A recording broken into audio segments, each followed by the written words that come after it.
transparansi dalam mengambil keputusan di organisasi BEM.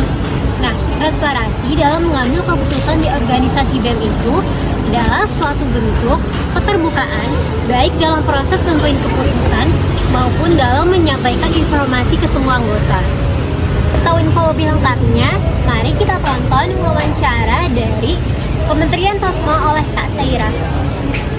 Apa sih tantangan utama yang mungkin dihadapi BEM dalam menjaga transparansi dan cara mengatasinya agar pengambilan keputusan itu tetap efektif? Jadi kunci pertamanya itu kita cari dulu informasi yang konkret secara lengkap. Kemudian dari informasi ini kita kerucutkan lagi apa saja opsi-opsi yang bisa menjadi pertimbangan keputusan.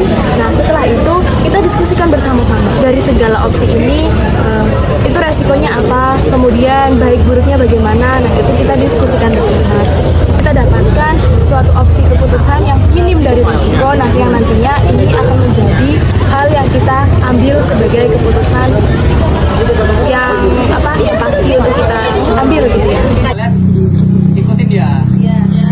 Oke. Ini surprise buat Nora. Risiko yang timbul jika pengambilan keputusan BEM itu kurang transparan.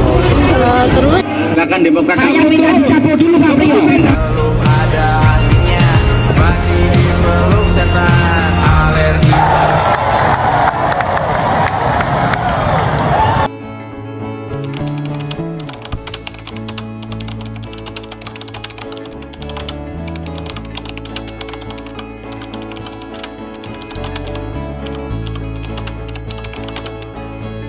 Jadi misalkan ya suatu keputusan itu diambil tidak secara transparan, bisa jadi kan biasanya keputusan itu dalam diskusi ya. Ketika kita mengambil hanya untuk beberapa pihak, nah itu kurang baik gitu ya. Jadi mungkin baik untuk pihak ini tapi kurang baik untuk pihak lain yang mungkin tidak ada melalui proses diskusi itu. Dalam diskusi itu pasti ada notulensi di mana waktunya, tempatnya dan pembahasannya sampai hasil-hasil yang nantinya akan jadi pengambilan keputusan terakhir gitu ya.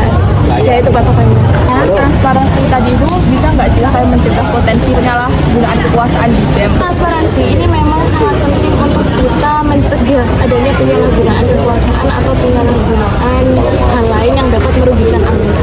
Jadi dengan transparansi ini, apalagi kita kan itu tadi ya, kita membawa banyak anggota dalam organisasi. Jadi banyak kepentingan yang bergantung sama kita. Maka dari itu pentingnya transparansi, didetailkan apa saja itu informasinya, kita paparkan semuanya ke publik, ke anggota. Nah jadi dari situ itu bisa sebagai sebagai bukti kepercayaan ya bahwa kita itu melaksanakan tugas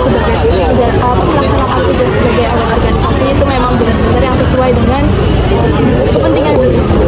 Pengalaman dari kakak BEM itu dengan transparansi dan bagaimana itu pengaruhnya terhadap transparansi dalam mengambil keputusan.